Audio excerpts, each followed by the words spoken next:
collègues. Je donne la parole à Monsieur Poisson pour le CL 134, puis ensuite, ça sera Monsieur Decolle. Merci, Monsieur le Président. Je voudrais d'abord m'associer pleinement aux propos de notre collègue Houillon, auquel je n'ai rien à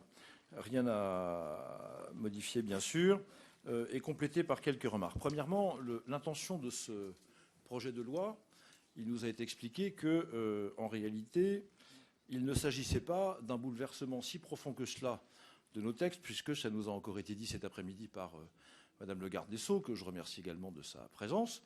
Il n'y aurait pas de quoi s'alarmer, en définitive, puisque nous aurions proféré un certain nombre de mensonges répétitifs dans les mois qui viennent de s'écouler. Mais j'ai bien compté, Madame le garde des Sceaux, mes chers collègues, dans le projet de loi qui nous est soumis, à 148 reprises. On s'apprête à supprimer les mots père et mère de nos différents codes. Dans 7 codes différents, si mes comptes sont bons, il est difficile de considérer une telle masse de suppression comme quelque chose d'anodin. J'ajoute, Madame le garde des Sceaux, que pour vous avoir écouté attentivement, comme d'habitude d'ailleurs, en particulier ces derniers temps, vous avez à plusieurs reprises parlé d'un changement de civilisation. Je suis d'accord avec vous. Et je partage cet avis que le projet de loi qui nous est soumis, évidemment, n'est pas simplement une modification technique des codes.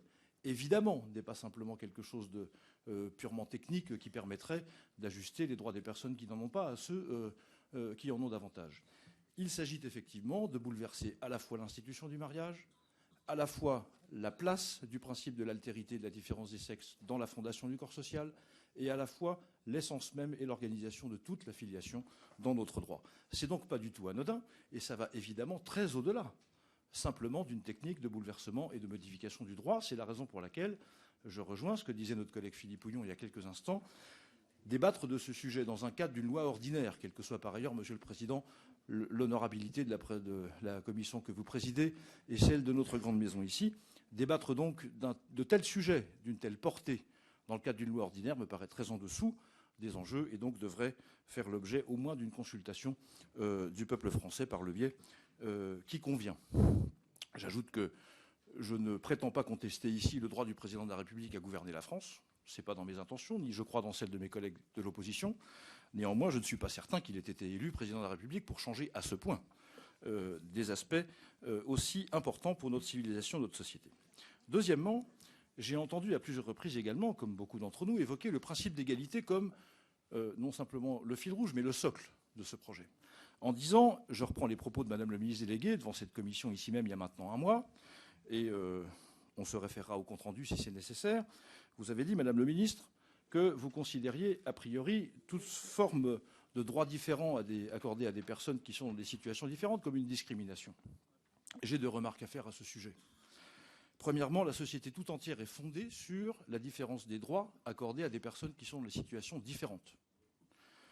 Dans beaucoup de domaines, le code de la route, la sécurité sociale, le permis de chasser ou de pêcher, il y a plein de sujets sur lesquels, évidemment, les situations différentes ouvrent droit à des droits différents. Et d'ailleurs, c'est la jurisprudence absolument constante de notre Conseil constitutionnel. À chaque fois qu'il statue sur le principe d'égalité, il le rappelle d'une manière ou d'une autre.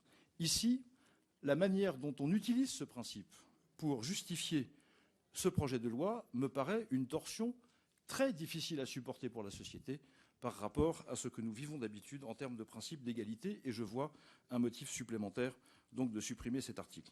Je termine, Monsieur le Président, en disant que, en ce qui concerne l'institution matrimoniale que j'ai déjà évoquée, les situations extrêmement complexes que ne manquerait pas de provoquer ce projet en termes de succession, ne serait-ce que sur l'utilisation des termes et le vocabulaire, sur l'impact sur le droit des enfants.